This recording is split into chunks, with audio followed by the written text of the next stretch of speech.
Hello and welcome back to Magic in Your Bones. Today this video is going to be a little bit different. Instead of talking about the artwork that you can see going on in the background, I want to talk to you about something else that I love, and that is Dragon Age.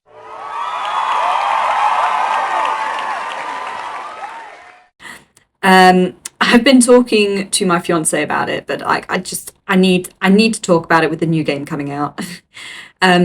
I started playing the Dragon Age games back when both Origins and Dragon Age 2 were already released, so it was really good. I could play one after the other. And I actually borrowed the copies off my dad, and it was some online friends that first suggested that I give them a go, and I have been in love ever since. If you've never played Origins, play Origins. I know it looks a bit janky, it looks old, but it's still a really good game, and I mean, just play it for the story. It's such a good story, and there's so much good lore in it. Then there was Dragon Age 2. I did enjoy it, just not as much as Origins. And then Inquisition came out, and I couldn't not play it, obviously. Maybe an unpopular opinion, but I think it's my favourite of the three. Or at least I am the most obsessed with my Inquisitor than I am with my other player characters. Like, loved my Origins characters. I was so about Hawke, but they are a good character in their own way, and they are still a good character. But yeah, just I don't know. I really clicked with my Inquisitor. These are some sketches of my Inquisitor you can see going on, and I do definitely want to info dump about her at some point because I love her. But what I really want to do at the moment in this video is just talk at you and shout into the void about the new game that's coming out in literally less than a week. I'm so excited. So I have got two main gripes about Veilguard and two lesser gripes, but I don't want this video to come off as a negative Nancy video, so I'm going to end it on some things I like the look of as well, because despite the negative points that I'm going to talk about, I am still really looking forward to playing this game, and I'm sure I will enjoy it, whether I enjoy it as part of the Dragon Age franchise or whether I'll just enjoy it as a standalone game remains to be seen, but I'm sure I will enjoy it.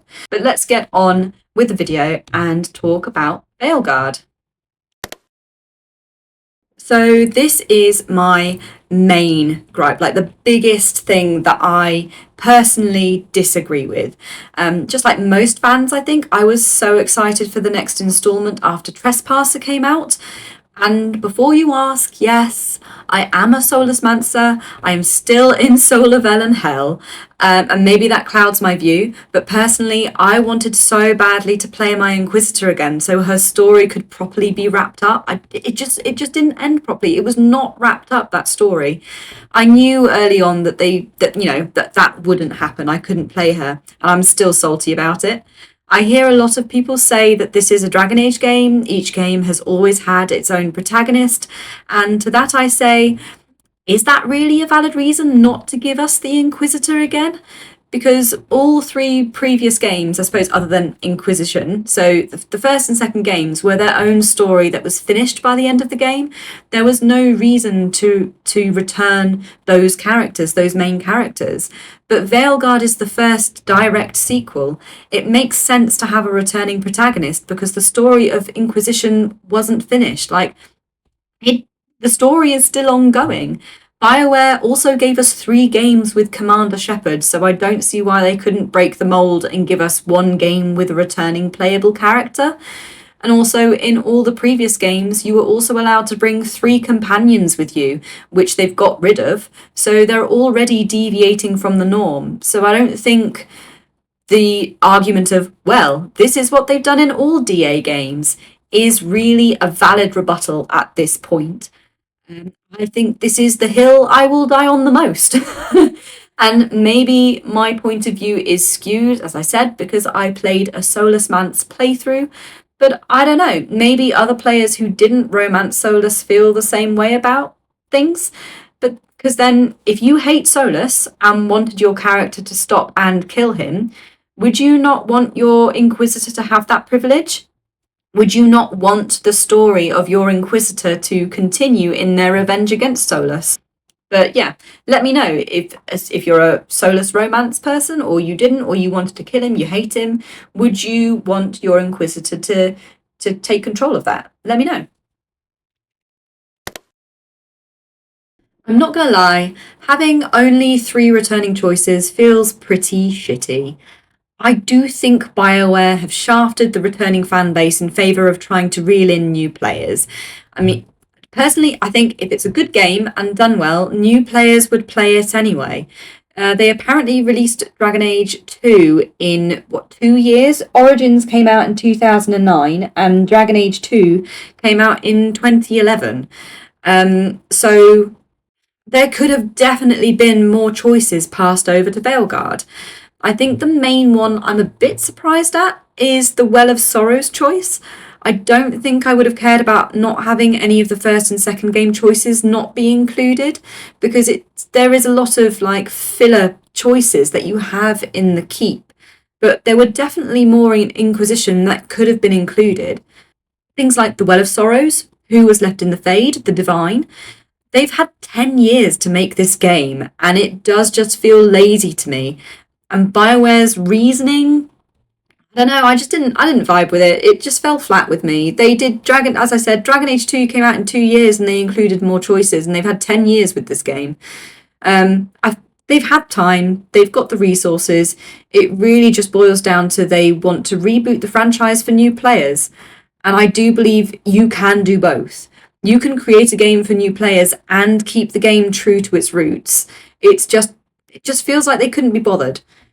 New players could have always just chosen a pre-made world state, for example, and had a brief storyboard to set the scene, or, a brief infographic or something, like with Varric narrating over it, giving a very brief history of a pre-made world state. It's doable. It wasn't done. Yeah, I was upset by this one, and I don't believe that it was just because, they couldn't include all of it. I think it's because they didn't want to. It was to do with, reeling in new players. And it's not that I don't want new fans for Dragon Age. I love new fans. I'd love to be able to talk to more people about this game and this franchise, but I think it could have been done better. Now, this might be another unpopular opinion because Hans Zimmer music is amazing, and I'm not saying I disagree with that. I absolutely agree with that. And of course, I've not listened to the whole soundtrack yet. I've only listened to the main theme that was released. It's a good piece of music, don't get me wrong. It gave me chills, it sets the mood for the game, and is certainly grittier than what the art style insinuates, which is what most of us wanted. We wanted a gritty game, but I just don't know if it's memorable. Immediately, I can hum you the main theme of Inquisition, and most of us will recognise the Thedas love theme as well from Inquisition. I just didn't feel like there was any underlying melody or tune that made it recognisable. I'm hoping this one will grow on me, and there will be other music tracks in the game that will help to change my mind on this, which is why it's only a minor gripe. I'm keeping my mind open about this one, and as I said, I'm hoping it will grow on me. The main theme that was released, it didn't capture me the way the music of the main theme of Inquisition did. So yes, I did see the video about the bobble heads, and yes, I now can't unsee it. But to be honest, this is still only a minor gripe because I'm really hoping the modding community is going to save us, and maybe there'll be a mod to save us from the bobble heads. You never know. The modding community are amazing. Like, they can do so much. So please help us, maybe. And maybe even they can save us from the goofy Darkspawn, because it is a bit disheartening to see the art style go in the direction that it's gone in. The Blight and the Darkspawn are supposed to be horrific, and they just now look goofy.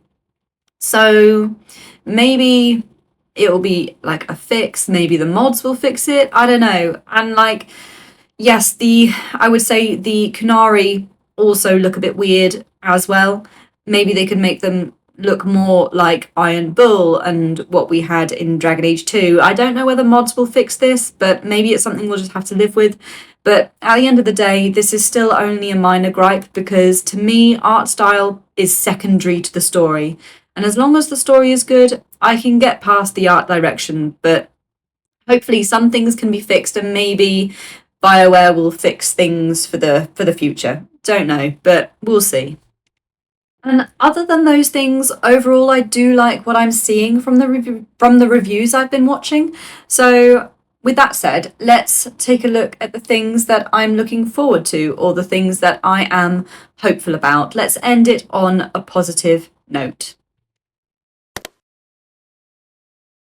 So this one is more something that I am hopeful about.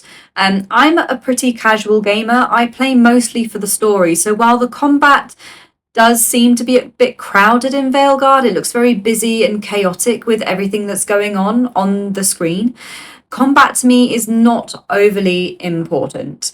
And I'm hoping you'll be able to turn some of the things off for sure, but it looks a lot more engaging than the Inquisition combat and the Origins combat, and as well, mages look like they can do a lot more. So I'm choosing to be hopeful about this one.